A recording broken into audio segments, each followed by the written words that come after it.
Woe to the rebellious sons, says Yahweh, who take counsel, but not of me, and who make a league, but not of my spirit, that they may add sin to sin.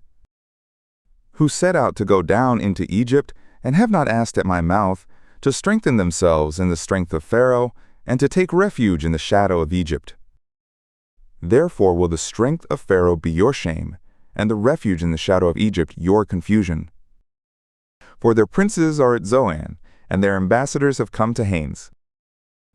They will all become a stench, because of a people who cannot profit them, who are not a help nor profit, but a shame, and also a reproach. The burden of the beasts of the south, through the land of trouble and anguish, from where come the lioness and the lion, the viper and fiery flying serpent. They carry their riches on the shoulders of young donkeys, and their treasures on the humps of camels, to a people who will not profit them. For Egypt helps in vain and to no purpose.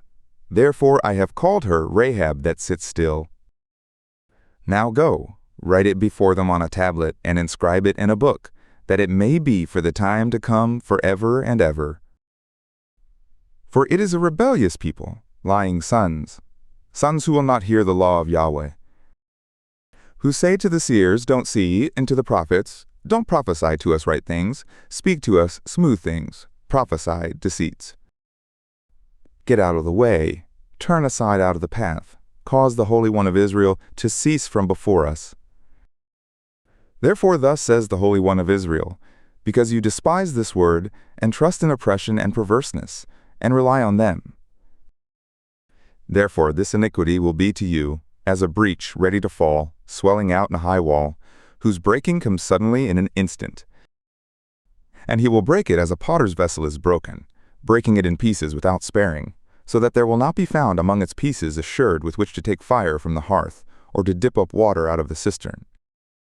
For thus said the sovereign Yahweh, the Holy One of Israel, in returning and rest you will be saved, in quietness and in confidence will be your strength, and you would not. But you said, no, for we will flee on horses, therefore you will flee, and we will ride on the swift, therefore those who pursue you will be swift. 1,000 together will flee at the threat of one, at the threat of 5 you will flee, until you are left as a beacon on the top of a mountain, and as an ensign on a hill. And therefore Yahweh will wait, that he may be gracious to you, and therefore he will be exalted, that he may have mercy on you.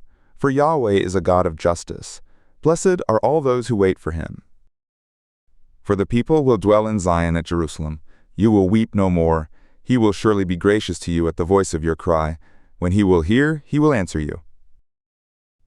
And though the Lord gives you the bread of adversity and the water of affliction, yet your teachers will not be hidden any more, but your eyes will see your teachers. And your ears will hear a word behind you saying, this is the way, walk in it, when you turn to the right hand, and when you turn to the left. And you will defile the overlaying of your graven images of silver, and the plating of your molten images of gold. You will cast them away as a menstrual cloth. You will say to it, get away from here.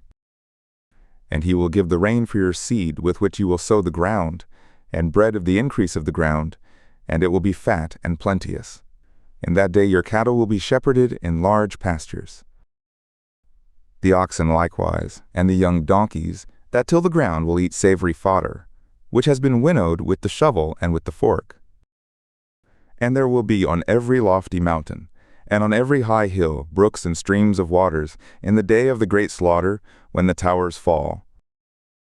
Moreover, the light of the moon will be as the light of the sun, and the light of the sun will be sevenfold, as the light of 7 days, in the day that Yahweh binds up the hurt of his people, and heals the stroke of their wound.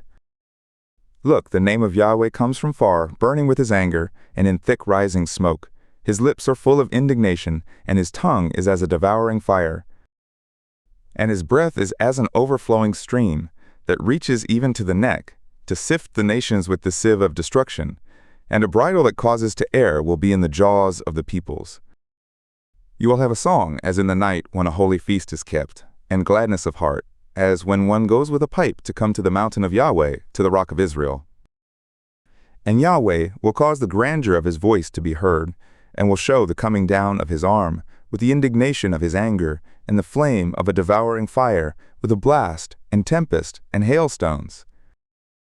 For through the voice of Yahweh will the Assyrian be dismayed. With his rod he will strike him. And every stroke of the appointed staff, which Yahweh will lay on him, will be with the sound of tabrets and harps.